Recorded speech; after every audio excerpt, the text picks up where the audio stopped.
Should the world adopt Finland's education system? I will be talking about the school starting age in Finland, how to adopt these features that they do in the teacher wage. So as you can see on the chart, Finland is ranked number 1 and number 2, number 1 in most categories and number 2 in a couple. There are more categories than this. These are just the main ones that people focus on. The starting school age in Finland is 7 years old. So they get rid of preschool and kindergarten completely, so that they feel that they have more of a chance to be more of a kid rather than spending all their life in school.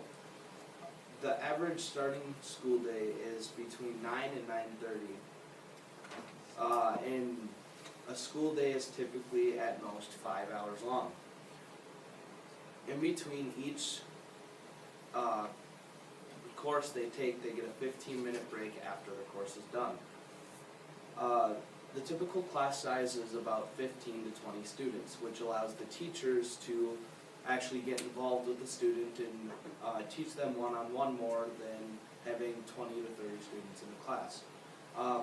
They get no more than 30 minutes of homework a day, and they are typically in the top 3 in the world for academics-wise. So when they start school, they have no standardized tests until the age of 16. So in elementary school, when they start school in 1st grade, they do collaboration rather than competing for a grade.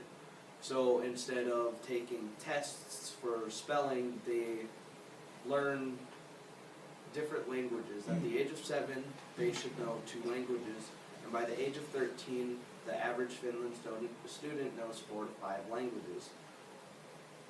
The Finland teachers actually get paid a decent wage rather than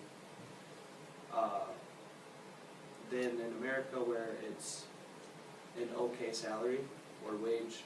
And then in the school, once you hit high school, they they actually start focusing more on what you want to do rather than the standardized tests. So say someone wants to go into welding.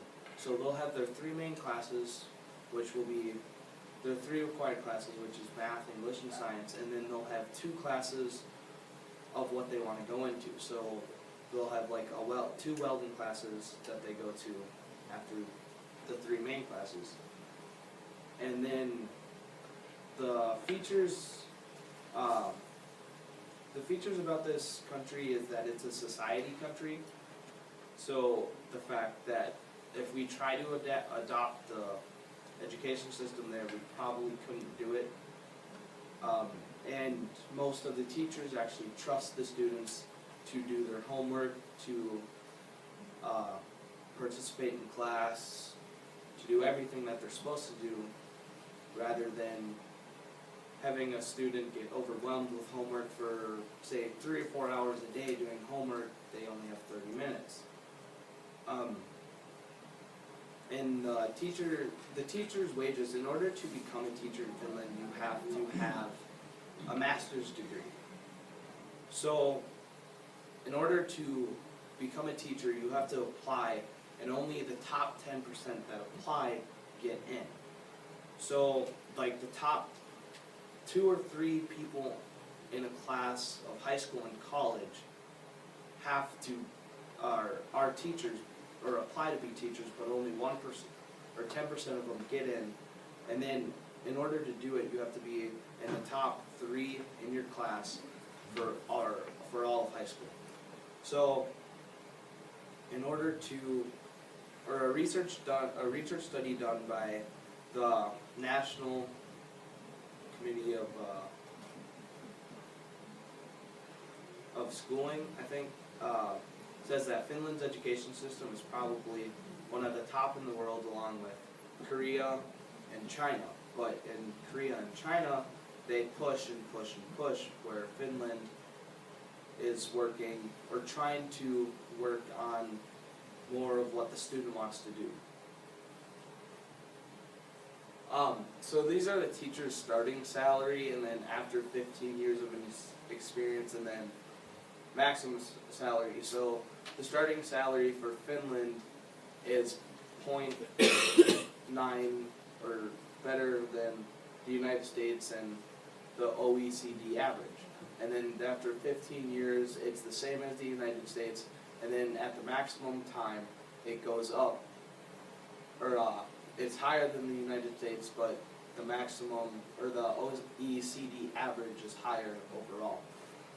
So, say a teacher in the United States gets paid about $150,000 a year.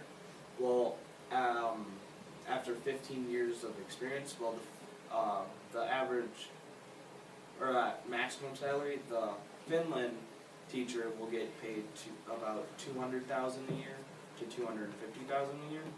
So the wages are different, so they can afford more things, and most of the time the teachers put more time and more of their money into their classrooms rather than having the government do it. So for school supplies, the teachers will typically buy it rather than the government. And these are the best features of the Finland education system and why I think that we should adopt it. Thank you. Yeah,